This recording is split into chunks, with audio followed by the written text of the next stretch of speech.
gelir gelip de gider. Dünya malı burada kalıp da gider. Hakkın dergahına ne yaparsan, ruhun emelinle yanıp da gider. Nedir bu tamahım, nedir bu heves? Haramla dolanmaz hayırlı nefes. Günah yükü ağır, çiğinler çöker. Sene dar gelecek bu dünya, bu gefes. Bu gidişle de görüm hara gedirsen, nefsini ruhuna ağa edirsen,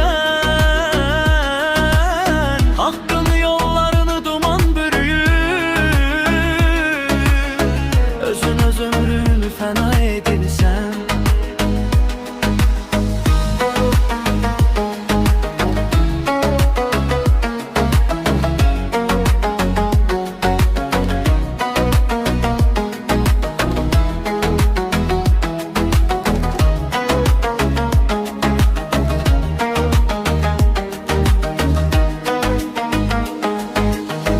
Gel hele diriyken arka taraftan,